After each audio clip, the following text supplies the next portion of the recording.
All right, everybody, welcome to the What's Next podcast, where we sit down with real estate agents, entrepreneurs, and business professionals to talk about tech, strategy, and everything interesting, really. I'm your host, Max Bergstrom, and this is What's Next. Tony, let's go.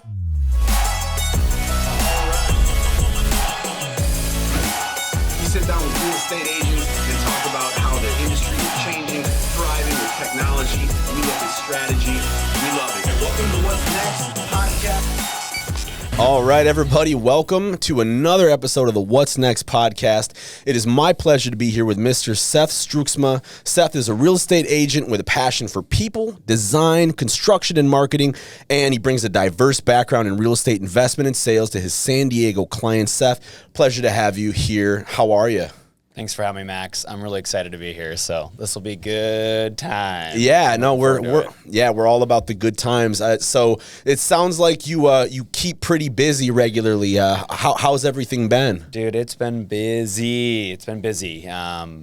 We've been on fire with our team. We've been having a good time just now that things have opened back up since, the pandemic has allowed us to go do things. Mm-hmm. So, I feel like summertime is just naturally a lot more fun and busy. So, yeah, we've been busy. We've been really busy with all sorts of things. Yeah, and shooting content and on podcasts. Yeah, I think it's natural. Like I said, summertime is a good time when real estate's on fire. That's just the natural market when summertime is just a lot of people are out looking, and I'm a pretty social guy, so I'm usually out, birthday parties, weddings, events, whatever. So my weekends are very full, as well as, weekdays. I'm an avid yoga class taker. Yeah. I work out a lot. I, enjoy my house music, and then I'm also a real estate agent and a team lead. So it's I'm really busy. You're with a busy guy.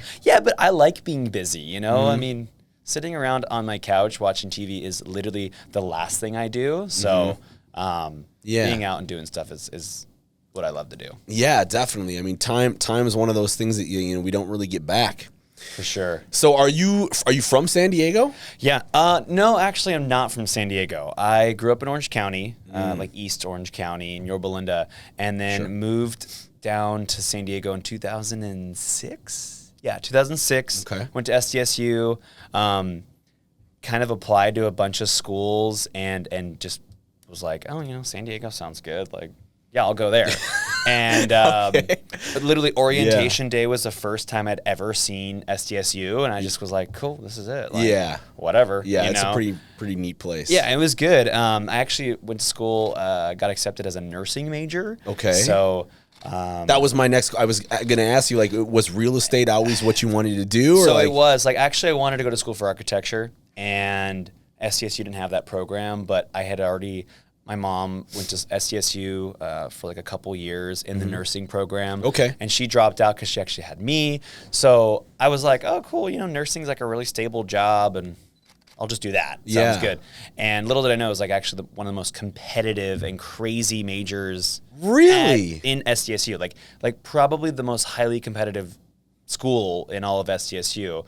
And so I went there and sat in orientation with my mom, and we're sitting there, and she's like, the lady on stage, she's like, yes, 4.0 GPAs. You guys will be studying all the time. I'm like, nope, I'm out. I'm done. I'm not doing this. Wow. And so it was really, really competitive. And then I said, you know what? I'm just going to focus on real estate. That's what I wanted to do in the first place. And so SDSU has this kind of real estate finance development degree. And so I was in that, loved it. It was great. Met some really, really cool people that I still talk to today. Yeah. So I went to SDSU, graduated 2010, and you did the finance. What was your actual degree? It was a degree in finance with an emphasis in real estate. So okay. But it's finance, design, and development all in one. Yeah. And so there really was no emphasis on residential real estate, whatsoever. But still, it seemed like having that knowledge kind of puts you ahead of the curve, probably a little bit. It does. And I know I pulled, there's a few, I was reading, some research, doing some research about you online. I looked at some of the quotes in your bio, and there's, this is really cool. Says I have a passion for bringing properties to their fullest potential, the process of transforming a home. So, I mean, it seems like you're interested and invested in not only the person and the client, but like you like property, like you like an actual, like you said, architecture. And so tell me about that. Yeah. So, I mean, early on, even during college, I was flipping houses. Yeah. So that's kind of like how I got into this a little bit more full time. And like that was a design introduction too, I'm like obsessing on like, online and design websites and whatever. We're making these really cool houses and did that for a couple years and got into sales and was like, man, I can really pull my background in flipping houses to help out sellers, really, really help out. And this is before I even joined Compass or anything. And so we would really help out clients either just bring it to full potential or, do like a quick bathroom remodel or something small and or just know design really well. We'd have the stagers come in and I know what they're talking about. I have a good idea what looks bad, what looks good. Yeah. And then I also own property myself. So, I mean, I get what they're thinking, I'm not just like an agent that has maybe they own their own primary residence. Like I'm a real estate investor. I have, 10 units of my own. I have an apartment building. Like I get this whole concept. So the empathy goes up and, so you've literally been where they are. Yeah, exactly. I can relate to them a lot more. I'm not saying other people can't because of course everyone, a lot of people can relate, Sure. But, I think what I bring to the table is definitely like, hey, I'm here to literally get you the absolute most for your place with spending as little as possible. And so I'll be able to identify little things here and there that we can do. And, maybe it costs a couple $1,000s, but your sale price goes up 20 grand or 30 grand. Yeah. And well beyond what they ever thought. And don't get me wrong, they're very skeptical at first, but it pans out really darn well. So, yeah, I mean, that's a passion of mine. Those are my fun. Like, I really like those kind of projects, I guess. Those kind of clients. We have one right now that's going on Logan Heights. It's a client of mine, past client of mine. She did a little bit of renovations. I was like, you know what? We can do a little bit more. Let's do a little bit more. And I suggested probably 4 or 5 things, and it's going to look really, really good. Yeah. So have you always just kind of had like the ability to do that, kind of like a keen eye, or if you go into a property, you kind of look around and you're like, okay, like does it kind of like visually come to you? Or? Yeah. I think what comes to me is just like the flow. You walk in, you're like, oh, this seems a little off. This is kind of weird, and that kitchen's a little funky, and you just figure it out. And a lot of times I'll walk through either it's a project for me or I'll walk through a project for a client or a client that we're selling. And most of the time I'll have a design team with me. So I'll have like a stager or a contractor or another set of eyes with me, and we'll bounce off ideas with each other almost every single time you go through a listing, once we've all obviously secured the listing. But I mean, some of these properties we've been able to achieve like $150,000 more by doing very small things that make their property shine. So and that probably speaks to why you want to have a professional real estate agent. 100%. Because otherwise you may be leaving a lot of money 100%. On the table, or if like your friends are like, no, we did this with my house last month. I'll come over and I'll let you know what you need. And dude, okay. And this, I don't like to call people out, but like, a lot of people out there will just put your house on the market and it's on the market. Cool. You know what? Congratulations. You will sell that house. Sure. You will sell the house, especially with the market. Yep. But will it be the most that the house could ever sell for right now in this market? I don't think so. So what we do is something that's a little different and really just put a lot of, like focus and attention into it to where we're really helping the client. I mean, I can't emphasize it enough. We really do achieve something that we never thought was possible for these clients. So, and especially in the market, like I said, a lot of people are just like, I'm just going to list the house and it's just going to go on the market and it'll sell for sure. But again, like we want to get the most for our clients. So yeah. So like, do you ask your clients like what's your next move, and like kind of like you seem like from what I've read and from the testimonials I've seen and some of the feedback that I've read from your clients is that you are really invested in them emotionally as well as like, yeah, this is going to be great for your money, but like, you know, emotionally, like you want to make sure that they get to the feeling place where they want to be. Yeah, I mean, a lot of the clients that I have turn into friends, or you know, and what a great business. Yeah, it's great. I mean, you know? We'll have parties, and it's like, cool. I'm just hanging out with like all my friends, you know. But yeah, I mean, pretty much whenever we work with the client, there's a bunch of things we ask them. It's like, what's your next step in life? Where are you going? What are you doing? What's your goal with this? And then we structure it around that. You know, whether it's moving up to a next, you know, a bigger home, which is what we do a lot right now with, or they want to pull cash out of another house and then buy an investment property. Because we work with a lot of people who are buying like multifamily properties right now. We work with a lot of people who are doing like Airbnbs. Yeah, so that's totally. a big hot topic right now that we're working with clients. We have a lot of clients that are doing that right now. And so yeah, whatever the goal is, we sit down with them and say, okay, so this is your goal.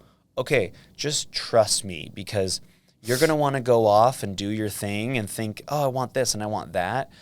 I think as a real estate agent, we're your guide, and we're going to show you, hey, this is your goal. And we're not just going to show you a property, but like, this is the breakdown of like, this is what you're going to make, or this is what, you know, yes, this house is, you know, 900 square feet right now, and you're buying in the neighborhood, but you know, the equity from the property you're going to sell, you can add on, you know, 500 square feet. Oh, and by the way, here's the architect, here's a contractor, here's a city permit person. There you go. You know, so we try and cover all of our bases and help out a client with whatever they want to do. Yeah. You know, Airbnb, multifamily, and an investment property, their dream home, something. With the background in investment, I mean, you can speak to that. Totally. And we can speak to it on like an intelligent level. And I don't want to like brag or something, but like we know what we're talking about. Sure. You know, a lot of agents or people can just talk about a property, but I'm like, no. Really, that neighborhood actually can go up 5% based off of the current market rent because of XYZ. Oh yeah, also because we have a property over here. Yeah, I just closed business over here. Exactly. So you're actually in the trenches. Exactly. And so I think clients also respect that and then trust you more, and it just works out for everybody. We try and come all together as like a full package. Yeah. Group, I guess. Absolutely. And group, it's the one group. The one group, yep. So that came to fruition just last year, the one group, trying to be the one solution for all your real estate needs. Love it. You know, you just said it, like, we kind of cover all these aspects of real estate. The one-stop shop. Trying to be that one-stop shop, like Airbnb, first-time home, you know, investment property, whatever it is. We're trying to be that one group that can solve that real estate problem or issue for you. Yeah. So do you have a lot, like, is it a lot of different unique team members, or what's like, you know, what's the one group's kind of, I know you have a passion for marketing, so you have an eye for this stuff. So like, what do you, when somebody sees the one group, or when they see, you know, your video content or something, like what do you want them to feel? I want them to feel like this is like the new wave of real estate agents, like coming through. You know, there's a lot of really seasoned, amazing real estate people, like incredible people.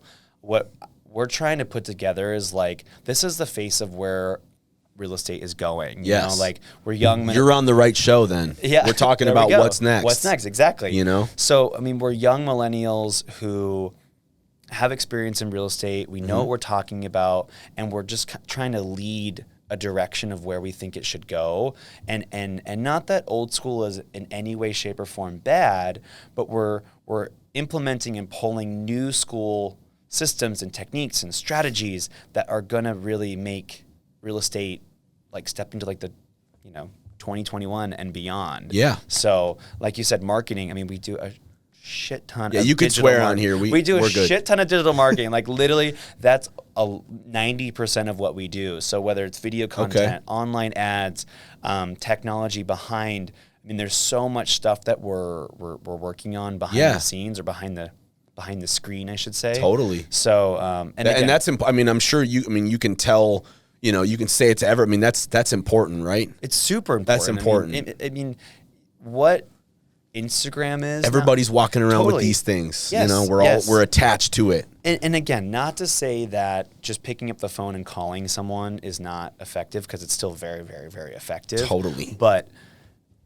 if you're scrolling through Instagram and you see one of our ads or you see one of our posts or something, and it's going to remind you, and you're going to keep getting social proof after social proof that we're, successful or relatable or funny or educational or whatever it is, they're going to learn, oh my gosh, the one group, that Seth guy or Esteban or Anthony or whoever else on the team, they're going to be like, those guys know what the hell they're talking about. Then when you call them, they're going to pick up the phone. Exactly. Because they already feel like they know you. Exactly. And so that's what social media is for us. We're trying to get people to know who we are before we actually meet them in person. So that's going to pay dividends. I mean, I have this conversation a lot, especially with more old school people, and they're like, I don't need this kind of stuff. And I've explained, like, I get it, and you can be successful without it. But here's the thing: I'm a millennial.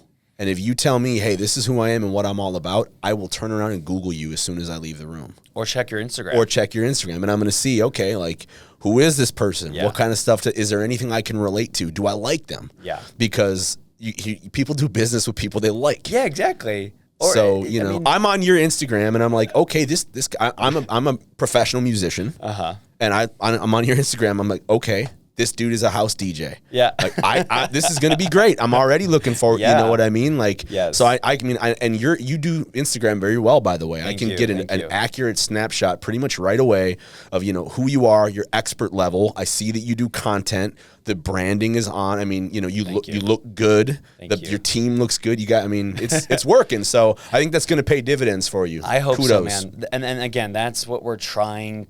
That's what the one group is. What we're trying to form. It's just something that looks and feels and just is the new wave of kind of like where we want real estate professionals to go. It's like, like we talked about before we started the show, it's like, we don't need to wear a suit and tie and look all stuffy every single day. Like you can show up with a slick t-shirt and some pants and some cool new shoes, and you look just as slick and professional as, a very nice expensive suit. And so Totally. Our style is just show up with what's comfortable. It looks good, but make it look stylish. Come on, like put some effort into it. Throw some jewelry, have some nice shoes. Do accessorize a little bit. Totally. Like go be fun with what you're wearing, because if you stand out from the crowd, that's what's going to remember people. People are going to remember that. Like, oh yeah, like Seth. He's stylish, cool. He's not wearing, a normal suit. Not to say that's not bad. And that's not like a bad thing. It looks really good for a lot of people. Sure. It's just not my style. Well, right. And looking good, like you can look good, but if you look good and everybody else is doing that same thing, it's like, okay, all you guys look good, but it's what sets you apart. Totally. It's like that Seth Godin book, The Purple Cow. Have you read that book? I haven't. No. So as a marketing, if you like marketing, check out Seth Godin. The guy's a genius. I've heard of Seth Godin for sure, but I haven't read his book. Right, but he talks about, the purple cows. Like if you're driving along a highway or a country road and you see a whole bunch of brown cows and there's one purple one, you're going to stop there and be like, what's up with the purple cow? Yeah. And so I have my real estate license, and I never really used it, but that's beside the point. When I first started though, I came out here, I'm a music guy, I come from Minnesota, and I'm like, I got earrings and tattoos and all this stuff, and I'm sitting in this, I think it was Benyon DeVille actually where I was for a little bit. And I was asking them like, man, like, should I get a suit? Should I cut my hair? Like, what should I do? And like, most people that you would, I guess a lot of people say, you got to be relatable, like wear something nice. This is how you should look. But like this guy that was there was like, he's like, no, man. He's like, musicians. He's like, niche yourself in that group. Totally. You could be like the rock star realtor or find your group and go really, really deep with them. And, you're their guy because they relate to you. So tell me, how do you get, it sounds like that's kind of where you're, that's kind of the idea. Yeah. Right? Yeah. I mean, it's really trying to set apart, like you said. So we're trying to set ourselves apart by just, in more ways than one, just being different. But I think you just harped on a little bit more is like where you find a niche or niche, however you want to say it. Yeah, I might have said that right? wrong. I don't even know how to say it properly, but that's where you're going to really go deep and really find business. I mean, if you specialize in first-time home buyers, great, go deep with that and do that. Or you specialize in people who want to own Airbnbs or multifamily or whatever it is, go deep with that niche, because then people are going to look at you and say, oh man, that guy's like the specialist. He knows all about North Park or Barrio Logan or whatever it is. And then they'll go to you, or they'll always ask you about that specific thing. Yeah, you're the guy. You're the guy. Mm-hmm. And so you don't want to be the guy for everything. You know, they're going to say, again, you want to be memorable. So if you don't have anything that you're specializing in at all, then you're not going to be memorable for one thing at all. So they're just going to say, oh yeah, Seth, you're in real estate. Cool, that's true, but I want someone to say, oh yeah, Seth, he's really into multifamily real estate and investing. Go talk to him about that. You know, and so anyone who has that kind of topic of conversation will go right to me to talk to that. And those are my people. Those are my clients. That's where I'm really going to help them. But, you know, like if we're talking about properties in, I don't know, like Lakeside or Hamul, I know nothing about those markets. I'm not going to be your guy. Like, right. I mean, and you're not going to pretend like you are. No, I'm not. And I, you know, yes, I have sold there and I've had buyers buy there and they trust me and I know I can figure it out. But there's just some markets or some niches where I'm just not going to be the best guy for that. And so and that's okay. That's totally fine. So, so yeah, finding your niche is kind of like our thing right now for our team. So we're just trying to stand out and be different and find that niche. Yeah, totally. Well, I mean, speaking of that, building a brand and all that stuff, I mean, it's a lot to do. I can't imagine what are you a time blocker or a list maker? Or, you know, what's the productivity like? How do you stay sharp? So this is my day. Usually it's blocked out. Okay, so you're like a Google Calendar guy. I'm a Google Calendar guy. It's usually broken up in like every hour or something, actually every half hour. And I live off my calendar. Okay. Like, gotcha. If it's not in my calendar, it does not happen. Okay. So, I definitely block out time. I have a great operations manager, Heather. She's incredible. She just helps my world go round. We have Sam, who is our digital marketing guy. He's phenomenal. I mean, he's been with us for years, and he's helped build the brand. He understands our ads. He understands video. He's understanding our copy and our voice. He's been like the mastermind. Him and I have been really working on this brand for a while. Yeah. And it is about building a brand. Yeah. And like today, it's, you know, you have, you know, being memorable. As I hate to bring up Seth Godin again, but he said this genius quote. He said, if Nike created a hotel, you could probably picture in your mind exactly what it would look like, right? Now, if Hyatt Hotels made sneakers, you would have no idea. You would have no idea because Nike is branded so well. You know, it's like when we're out there before the show and we're watching your video content. You know, it's crisp, clean, it's clear, there's vibrant, there's energy. You know what I mean? Like you build that into it, and then you've got the one group, you've got the tagline. Yeah. So I mean, you know, it's really about building that brand. Yeah, and it happens over time, you know. It's not something that we're gonna just make up and it's gonna be a brand. Right. You know, that doesn't happen. Right. It takes time and for people to see what you are and understand, just like Nike or any other, you know, big brand. So yeah, it's happening. It's happening for sure. Yep. So you got if it's not in your calendar, it doesn't exist. You got an ops manager helping. You got a digital marketing person. What about like your morning? What do you have? Like, are you a morning person, evening person? Do you meditate? Do you exercise in the mornings? How do you kind of, you know, get all the above? All the above. I mean, I am a morning person. Okay. I don't particularly stay up too late. It's like 10 p.m. ish is about when I'm off to bed. I shouldn't say this to many people. I don't watch TV, so I just like good for you. I just don't watch it. I'm sure there's a lot of great shows out there, and I've tried for years to want to get into TV. I just haven't really gotten into it. Just like TV period. Like I mean, the only real TV that I'll watch is like 30 seconds of the news at 7 a.m. Maybe. It's just for me. I really enjoy being around people and being out there and talking and doing what I love to do. Yeah. And that just isn't one of the things I like. So in the morning, very much so morning person. 5 a.m., 5:30 is about when I get up. I'll make my coffee. I'm an espresso drinker, so drip coffee is a thing of the past for me. But I have an espresso machine at home. I love it. Make myself an Americano every morning. Go in my back room, I'll journal, I'll do a little meditation for like 10 and 15 minutes. Yeah. Plan out the day, look at my calendar, and then probably like around 6:30, go to the gym or go to a trainer. I have a personal trainer. She's wonderful. I've been working out with her since November 2020. So she's been great. And this is every day? No, only 2 days a week. So I'll work out there 2 days a week. I was going to say, man, you're like, I'm feeling like, oh my God.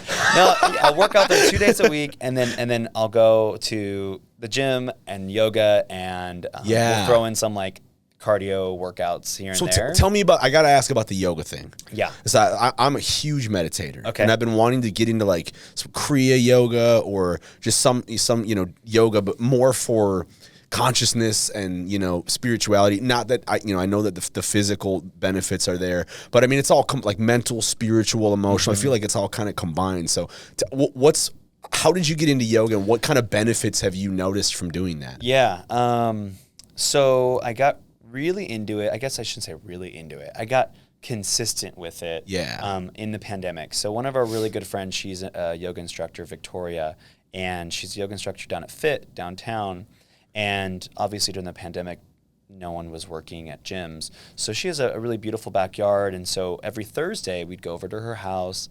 And even during the pandemic, we still had yoga classes in her backyard. And it wasn't many people at first. It was like maybe like 5 or 6 people, and we'd do yoga.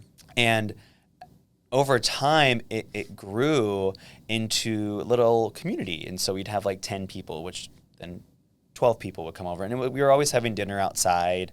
And it was relatively safe. We were pretty safe about everything. And we would just hang out. And so we do yoga with her. And she's really silly. Like, it wasn't and yes, there are different types of yoga. But this yoga was more of like, call it whatever you want. Like if you want to sit on the ground and go on your phone while we do yoga, that's yoga for you. Whatever. Okay. If you want to go hardcore and do every stretch, to the, 10th degree, that's yoga for you. Sure. She was just all about what you're feeling, what your body's telling you today. That's yoga for you today. And so it was just really fun. And so afterwards we would have dinner, and it created such a beautiful community of people. Yeah. And that's what I started loving about yoga. I mean, yes, it's a great workout and I love it and it's fun. But what really got me into it was the community of people. I mean, this sounds crazy, but I met more people during the pandemic than I've made friends in my entire life. Really? I mean, I met so many people at the beach, at yoga, at random, outdoor get-togethers that people were having. And so I made like a shit ton of friends during that time. Yeah, well, that's funny that you mentioned that, because one of the things that I noticed too is I feel like a lot of people during that, we were kind of wearing more of our vulnerability. And I believe personally that vulnerability, like, people will connect with your vulnerability and failures even more than they will with your success. Totally. And so, like, the people that you did meet, like the people I met, like, it wasn't just like oh, hey, maybe we'll be friends, but like, it was like real quick into deep conversation and like, oh my gosh, I've been feeling this stuff too. So the relationships that I already had went deeper, and the new ones I made were like strong, like pretty much right away. Yeah, and something that was really cool about dinner that we would have is we'd go around the room and do our highs and lows. And so we do our highs and lows of the week. And it wasn't just like, oh, I had a flat tire, on my bike or whatever, my car. It was something that was something truly like, man, this day sucked. Yeah. Or this was amazing. I want to celebrate and share with everyone. And during the pandemic, I'm not gonna say I had like a drinking problem, but like I like drinking problem the quotation, because I had control over it. But like I was drinking excessively at the beginning of the pandemic, and I was just like, this is not good. Like, I am getting drunk almost every day. This is not good. Yeah. And so I brought it to everyone's attention at this group. I said, I want to cut back on drinking. I think I have a problem with it right now. I need to cut back. And through that, other people in the group were like, hey man, I stopped drinking like 10 years ago too. See? Like, and like, hey, this really helped me, or this helped that. And so it really helped me out going through it. And they check in like, hey, how's it going? How's it going? Like, oh, awesome, cool. Yep. And so, and if you wouldn't have said something, like, it'd have been cool, you still make some friends. Yeah. But it's funny, right? When you told me, I've been sober for almost a decade. Yeah. So I'm a recovered alcoholic. Okay. So, but I mean, I totally get that. And there's this thing, if you can be anonymous with your vulnerabilities, but don't be so anonymous that you can't help somebody. Because the beauty of being vulnerable with people is like, it's totally counterintuitive. What you think is going to happen, like, oh, what if they judge me? And they're like, oh, look at Seth, he's got a drink. It's like, no, it's exactly the opposite. It's like, hey, I had this, I went through it. I feel for you. Here's what I mean, it's exactly the opposite. People respect you even more. Yeah. And then you build the relationship. Yeah, exactly. And so, and I wanted to kind of have it as like an accountability too. Like I wanted to say it. Yeah, so that people know it. Yeah. So if people know it, they're going to say, like I said, they're going to check in on you and say, hey, how's it going? Yep. How's it going?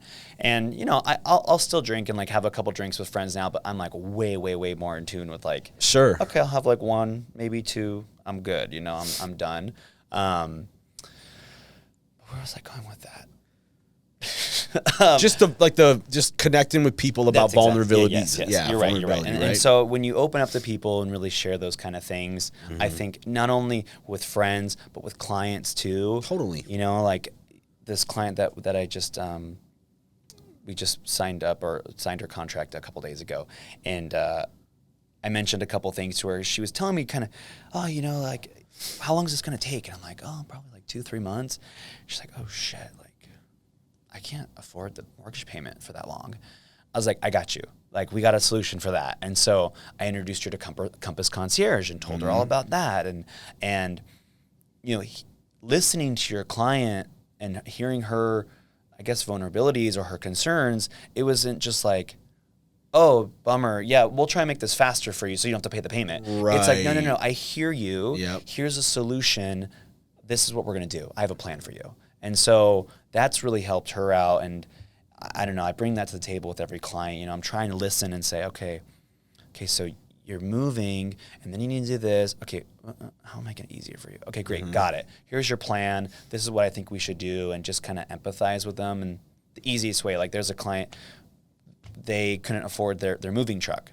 And I'm like, oh, well, and we hadn't done anything else. It was just they couldn't afford that, and they're moving to middle of America. I forget where they moved. Gotcha. And Compass Concierge says, hey, Compass Concierge, we can pay for the moving truck. She broke down crying because she was like, I have no idea how we're going to pay for this. Yeah. I said, $3,000, $5,000, however it's going to cost. You got plenty of that equity inside the property. Let's just do that. Yeah. And so just little things like that we try and Well, so empathize. Compass, so I know Compass just seems like they're crushing it right now. Yeah. Tell me about the Compass Concierge. Like, what exactly is it? Like, Yeah. So Compass in general is a very tech-centric brokerage. I mean, they came out of New York. They've been in San Diego for 3 years. I joined about 2 years ago. And really what it is I feel like it embodies everything that the One Group is as well. Like they're really one-stop shop. Yeah, they're a one-stop shop, but they're also like pushing the way brokerages should be. Like they're providing the platform, they're providing the tech, they're providing the support, but they're also doing it in like a slick, sexy, modern way that you feel like, cool, I'm stepping into like a modern real estate brokerage, And so that's what really attracted me to it. But yeah, Compass Concierge, and there's a lot of other programs that they use, but Compass Concierge in particular basically is like, if you have equity in your property and your property might need a couple things to fix it up before you sell it. I mean, honestly, it could be freaking anything. It could be, I mean, one of the funny things is like, if you can't afford a babysitter or you don't want to babysit your kids, Compass Concierge, you can literally pay a babysitter. Oh, no for way. you to go look out at properties. Okay, so it's like a wide. You can use it for anything. Oh, that's super. I was like maybe like something broke in the house. No, and like you can use it for anything. That's really cool. And so it's really kind of use it for whatever you want. And then you don't have to offer to babysit the kids yourself. No, but that'd be kind of fun too. But yes, you can honestly do whatever you want with it. So we've used it for almost every single client, almost every single listing we take on. We pitch that. Not everyone's going to use it, but most people do. So it's been great. It's free. So and I mentioned that it's free. And it's also interest-free, and it doesn't cost anything to get started. It's literally the easiest setup ever. Heather, again, she's amazing, will help get that all set up for us.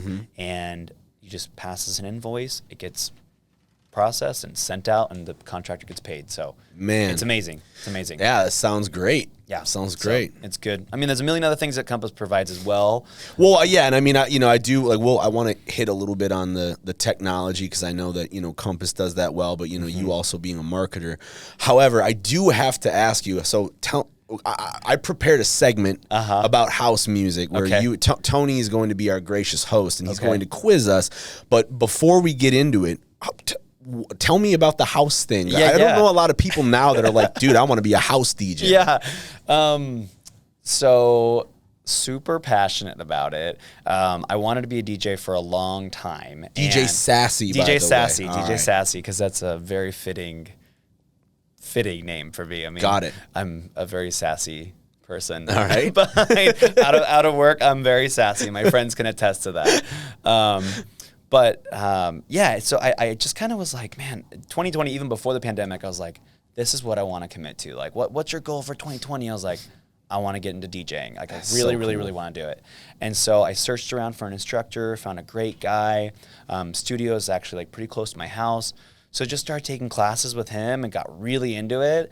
And funny enough, at the same time, there were a couple other friends of mine, independently, like not really telling everyone, that were doing the same exact thing. Oh, no way. So what was really cool during the pandemic is that we would get together, me and like a couple other DJ friends, and we would just spin and just have a good time. And so that really, build confidence in practicing and being around people and just finding also my music voice. And so my music is very like daytime vibey house poolside music. Cool. Like you want to dance and feel good with the margarita in your hand. This is my jam. Like nice. This is what it is. But then I also will throw in some really fun bangers that are just gonna, get your feet moving and have a really good time. So that's my style. Oh, I love that. So we're calling this, so you sell houses, but do you love house? So Tony, there it is. Tony's going to take it away. All right. Okay, guys, so we're going to start with the first question. I'm going to read the question, and I'm going to give you a few options, and then you guys going to have to pick one answer, all right? All right. Okay. You guys ready? Yep. Yeah. All right. So, number one, what city did house music came from? What city did house music came from? Okay. All right. So A, Chicago, B, DC, C, New York, D, Baltimore. Okay. Those are the options. You're the guest, so you guess first, and I'll guess second. I'll guess Chicago. I'm going to say Chicago, too. That is correct. Yeah. Now, that's one. I knew that for a fact. Yes. I went to Chicago a couple years ago for a real estate conference, and this is before I got into DJing, and the one mission that I wanted was to find a house music club. There you go. And I found it, and I went all by myself, and I was like, oh my God, I'm in heaven. Yeah, This that's is the awesome. city for house. Yes. That's ground so zero. It was fun. Awesome. Great. All right. So each of you gets 10 points. All right, so 10 and 10. Oh, nice. We're not keeping scores, but I'm Nice, just- nice. So competitive. Right? All right, so number 2. Which of these eras is the one where house music cut into the mainstream media? Okay. All right, so A, late 70s, early 2000s, B, late 80s, early 90s, C, early 60s, late 70s, and D, late 90s, early 2000s. What was the first one again? Late 70s, early 2000s. So from the late 70s 70s all the way to the To the 2000s, yeah. All right. That's a huge gap, huh? Yeah, that's a big Yeah. gap. All right, let's make it simple. Let's make it late 70s, late 80s, Okay. late 60s, and late 90s. Okay. Easier, right? I'd say late 70s. Max? I'm going to say late 90s. Late 80s. Late 80s. We were both We're wrong. both wrong. Yeah. I guess that makes sense. There's like a lot of disco influence with Oh, house music. yeah, So it's like, yeah. maybe it's the 70s, Yeah. Maybe that's when it is. But Okay. I don't know.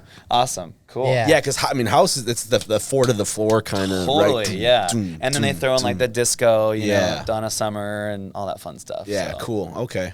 All right. Well, I guess better luck on the next one. Yeah. Let's so see. no points in this one. No. Okay. He's got to remind us. All right, guys. So, what category of music does house music fall under?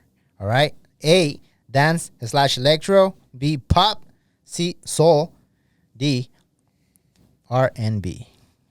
I'm pretty sure they're gonna group it into the dance and electro, but I agree. Yeah. Dance and electro. That's correct. Yeah. That was an easy one. Yeah. That was. yeah, but it is truly its own genre. Yeah. I feel Totally. like electronic music is very different than house music. So Yeah. When there's so many, like there's break beat and like there's so many there's different progressive kinds. house music. There's trance house music. Acid there's house and all this music, kind disco, of stuff. new right? disco house. Like there's all sorts of Yeah. fun stuff. But yeah. All right. So 20, 20 Okay, each, got right? it. 20. All right. All 20. right. All right. Number 4. So, which of these artists was a non-original house artist that did songs in this style? A, Ultra Nate. B, Madonna. C, Crystal Waters. D, CC Peniston. Want me to repeat the answers? Yeah. Repeat the question once too. just Okay, we so know. which of these artists was a non-original house artist? Okay, so not a house artist. Got But it. made songs on this genre. Okay. Yeah. Okay. Got it. Okay. So A, Ultra Nate. B, Madonna. C, Crystal Waters. D, CC Peniston. I'm just gonna guess on this one and say Madonna, but I have no idea. All right. I'm gonna say CC Peniston because that's like the only one I don't really recognize. So I'm gonna go with that. That is wrong, and that's correct. Oh, nice. All right, so Was it Madonna. her Confessions Yeah. on a Dance Floor album? 'Cause it probably was. That was Yeah, a I good mean, album. yeah, okay. So then she was like what, mid like 83, 84, 85, 86. And I guess it makes sense. There's a lot of 4 to the 4 kind of stuff. That Confessions on a Dance Floor album, I think, came out like early 2000s, and it was before like any of this electronic music or whatever took Took place, place. Got it. I still play that album all the All time. right. It's a good So one. 30 points. Cool. 20. All right, 30 to 20. All right, Seth's beating me. All right, I got to step it up. All right. So, what type of house music mixes electronica with house and was more popular in the late 80s? A, progressive house. B, acid house. C, deep house. What is it? Mix? Mixes electronica with house. Electronica. I have no idea. I know. So- I'm like, Here it goes. A, progressive house. B, acid house. C, deep house. Oh, deep house. Deep. Uh-huh. I'm gonna guess again and say progressive house. All right, I did a lot of acid when I was a kid, so I'm gonna guess acid house. Yes, acid house. That was right? Yeah. Nice. Okay. Nice. When I read the question, I thought it would be progressive too. Yeah, it me was too. It's acid. Yeah. Acid Cool. house. All right. All right, Well, so kids 30 don't do acid, but I'm glad that I got that one. Yeah. All right. Cool. All right. All right. So we're even again. 30-30. All right. All right. All right. Ready?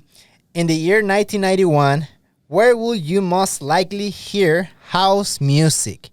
1991. Okay. Where will you most likely hear house music?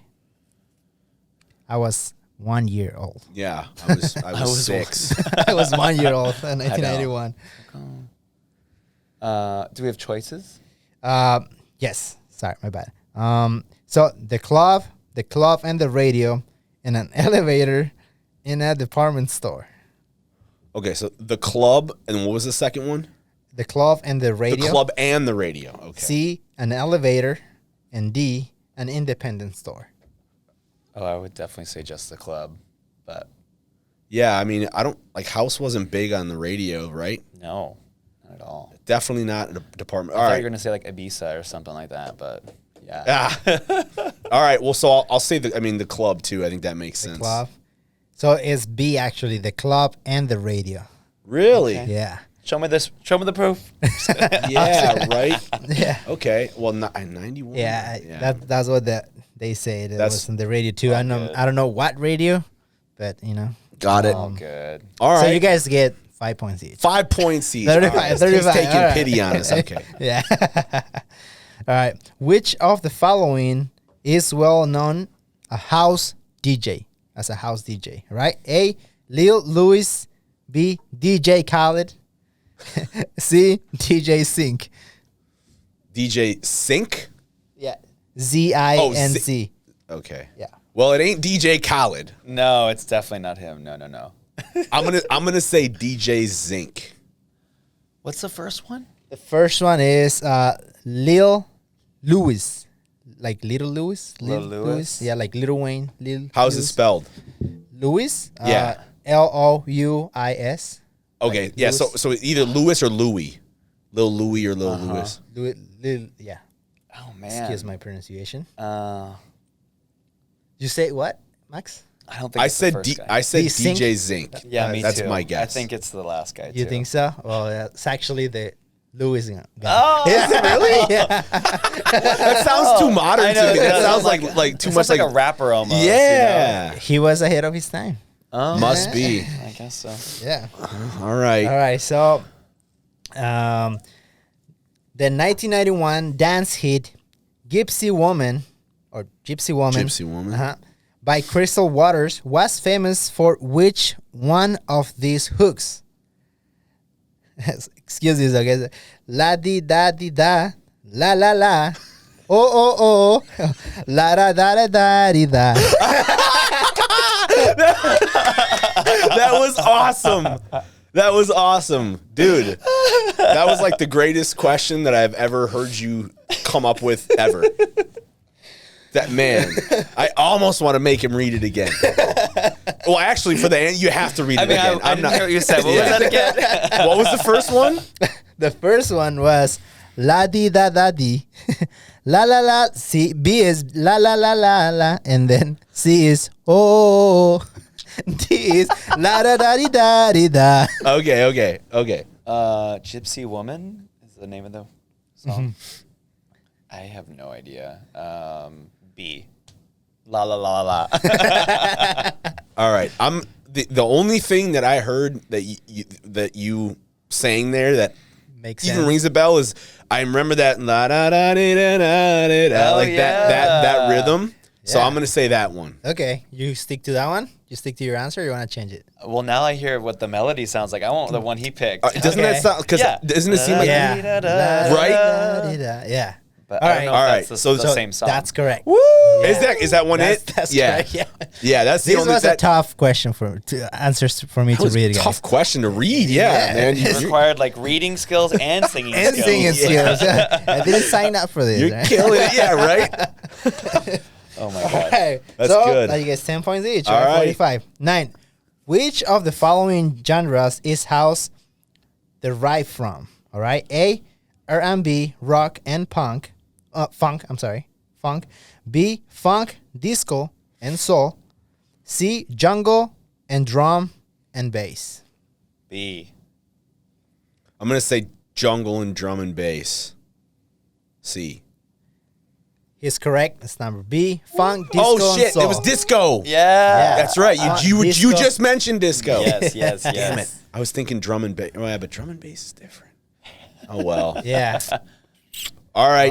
So 55, All right. 45. 55, 45. Oh, okay. Last And question. the last question. Oh, so I can tie it up, but I can't win. Yeah, All right. Well, exactly. let's Yeah. see. Maybe. So this is your chance, Max. All right.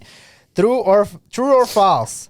In the late 80s, 90s, many mainstream artists use house as the basic style for the mix of their singles. Is that true or is that false? True or false? A lot of mainstream artists use house, for a beat to create Yeah. their music. We were just talking about Madonna using it, so I'm going to go ahead and say true. I'm gonna say true as well. That's true. True? That's correct, yeah. All right. Well, look, you beat me, but that's fitting. It's all good. Yeah. That was good. Thank all you, good. Tony. Man, you're Yeah. Thanks, Tony. doing it. I love it. I love Singing it. skills. Next American Idol here. Thanks. Awesome. So, listen, where can we support your music? Do you have some stuff up So, online? let's What's see what it's called. I think it's just DJ Sassy on SoundCloud. Hold Okay. on, just double check. DJ Sassy on Sound. When we drop the episode, I'm gonna put that in there. I think it's DJ Sassy Seth because Sassy was already taken by some other. Makes person. sense though. You have an S name. Exactly. That works. Oh yeah. I'll send you guys. It's DJ Sassy Seth. Awesome. I never say Sassy Seth because it's too difficult to say. Just say DJ Sassy. Got DJ it. Sassy. I like Yeah. it. And then so I have music on there, and then I forget a lot of the times to upload the stuff that I record, so I need to upload quite a few sets. But Cool. Well, then we'll look forward to some dropping new new tracks. Drop. summer sets for sure. Summer Cool. sets are coming out, and I mean, honestly, I hang out and we do like backyard pool parties, and I'm usually DJing at those every weekend. So That's awesome. It's fun. It's really fun. I love it a lot. Totally. So, Totally. Yeah. That's about it for that. Great. Well, no, I want to support that in any way I can. Before we did the segment, and actually when I was sitting outside, we were talking about social media. We were talking about marketing. So, you talked a little bit about Compass. And the whole show talks about kind of what's coming next, right?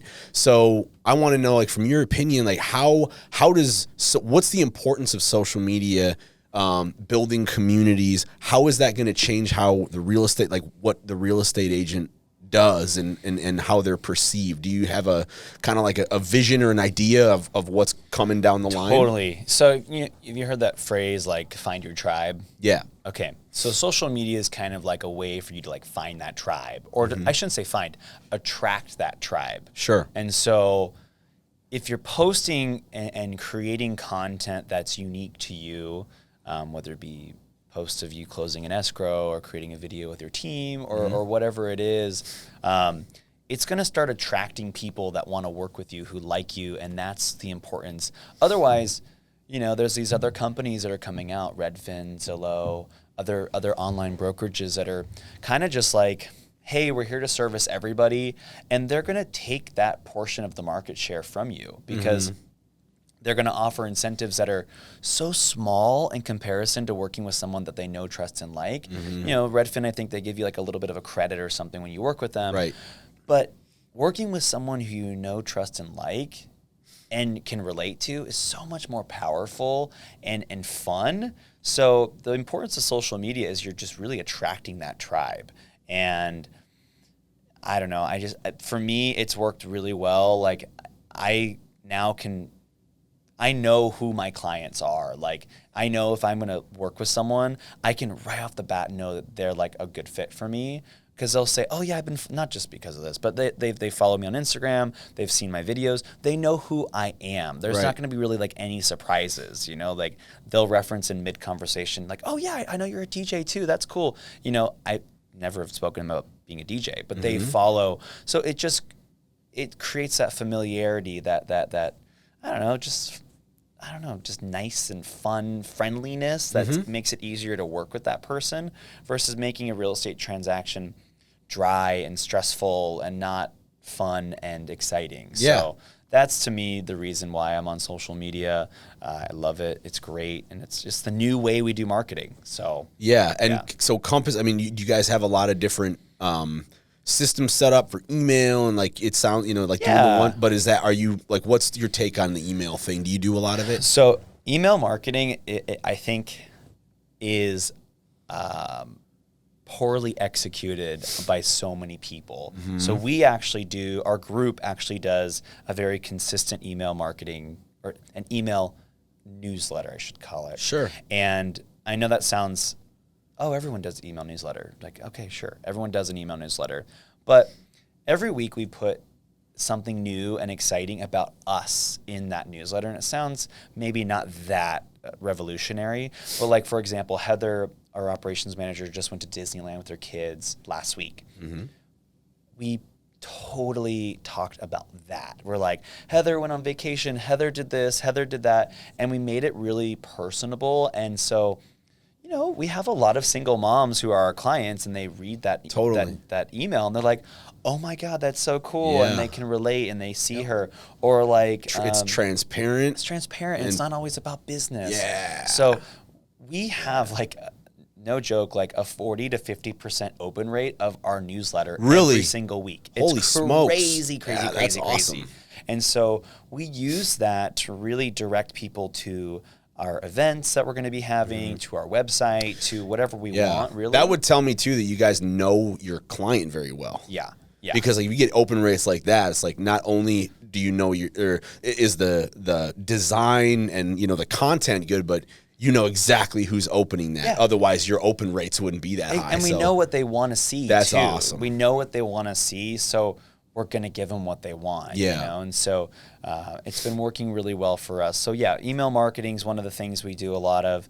Obviously, social media. But just the tools that Compass offers in general is really, really good. I mean, top of the line CRM software and search software and marketing software. And it's amazing. It's really, really cool. So what's real estate going to look like in 20 years, do you think? 20 years? Yeah, like just, even 10 years, like, 10 years, I think real estate is going to be, gosh, let me think about that for like 10 seconds. In 10 years, hopefully it's a lot less paperwork involved. I know that sounds like a random thing, but I just hope it's a lot less paperwork. Sure. And I hope that it's, I don't know, I think a lot of it's going to be, tech is going to be the center of it, whether we like it or not. I think tech is going to be the center of it all. So, Redfin's going to keep getting bigger. Zillow's going to keep getting more powerful. It is what it is.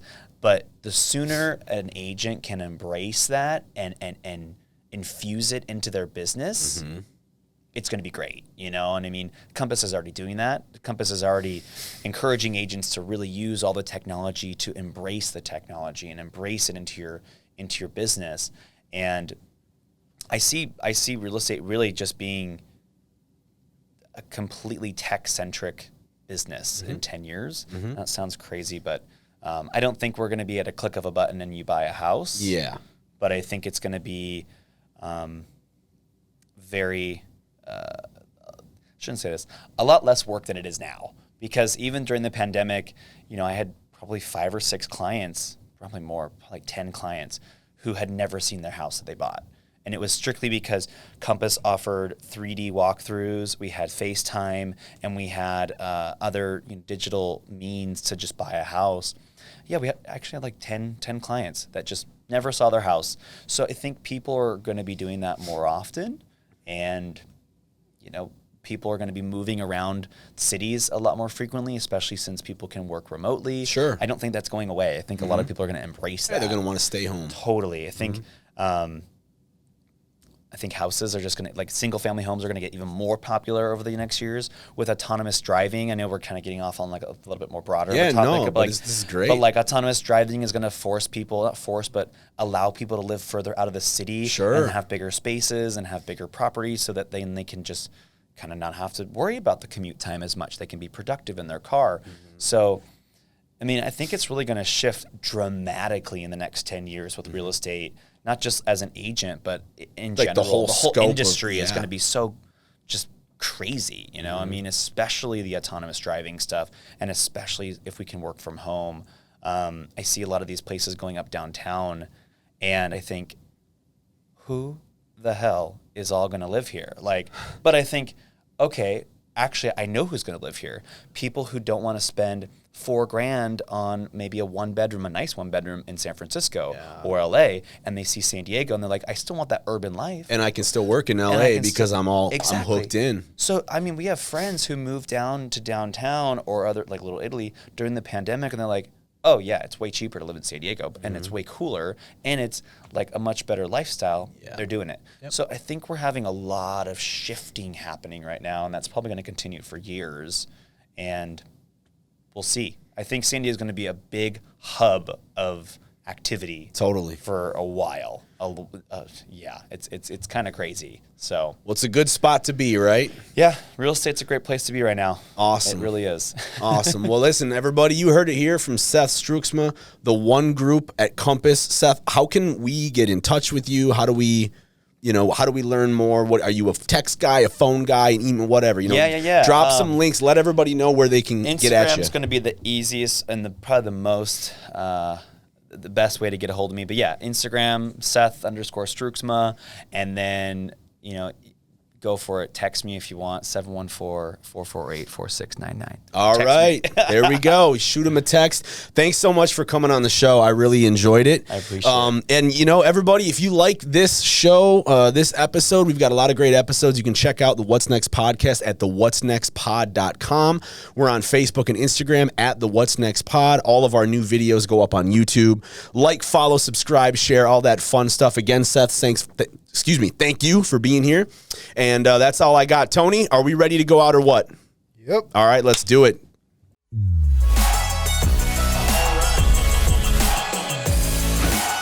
sit down with real estate agents and talk about how the industry is changing, thriving with technology. We look at strategy. We love it. Welcome to What's Next